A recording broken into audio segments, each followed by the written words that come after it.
Well, 680's Richard Southern joins us now. And Richard, the TTC is suing Manulife over a big benefits scam. Yeah, suing Manulife for $5 million. You see, Francis, Manulife used to be the former benefits provider to the Toronto Transit Commission, and there was a big scandal there. Manulife and the TTC were allegedly defrauded, and employees were allegedly making claims to a company called Healthy Fit for orthotics, for braces, and for drugs. And it's alleged that none of those services were provided, and that Healthy Fit and the employees were splitting the payout money from Manulife. So the TTC is alleging that Manulife Financial didn't have the appropriate fraud management controls in place. To date, about 170 TTC employees have been fired or have resigned over this scandal, Francis. Well, there's new research out that's looking at the impact of alcohol on finding and keeping a job.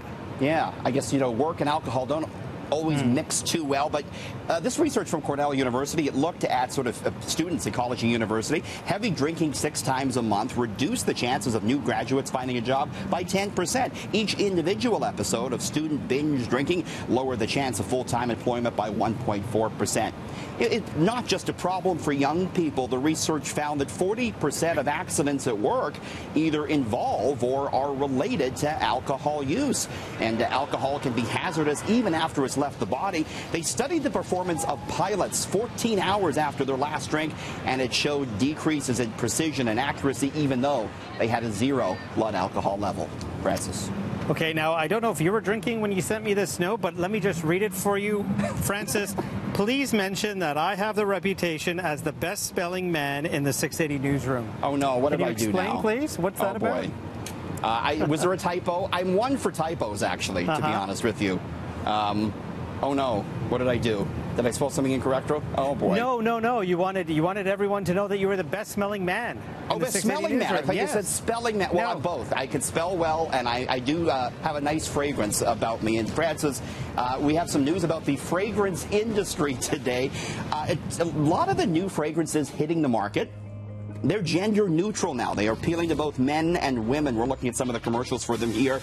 Calvin Klein has its CK2 out. Sarah Jessica Parker and Ariana Grande are selling unisex fragrances. There's so many, in fact, that this is kind of the new normal in the cologne and perfume business. The barrier-shattering trend traced back to the 90s when Calvin Klein launched its unisex CK1.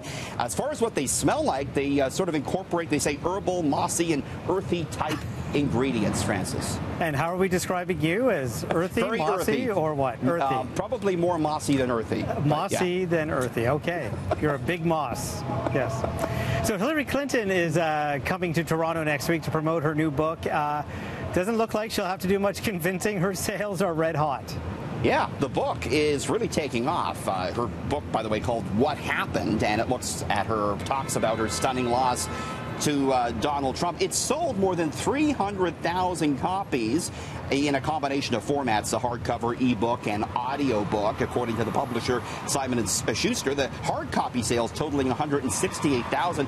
That's the highest opening for any nonfiction book in 5 years. So pretty successful here. And a week today, Francis, Hillary will be down at the CNE, but tickets to that, very expensive if you want to get in and see Hillary.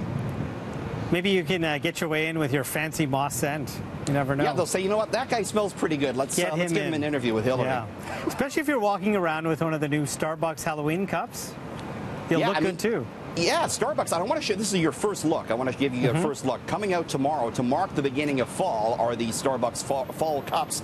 Kind of a Halloween vibe. There's, some interesting sort of designs, maybe like a pie design and some vibrant colors here. Starbucks pays close attention to the design of their cups because it's a major form of advertising for them. A lot of people Instagramming their coffee when they get it. So there's your first look at the fall Starbucks cups. There's a limited edition of them, so go ahead and get your pumpkin cup while you can, Francis. Where's gas moving tonight? Good news. We're going down 2 cents a liter tonight here in Toronto, and that'll bring the average at most stations to around $1.12.9. Gas has really come down here the last 2 weeks after spiking in the wake of Hurricane Harvey. It was temporary. Okay, thank you, Richard. Thank you. We'll see you tomorrow.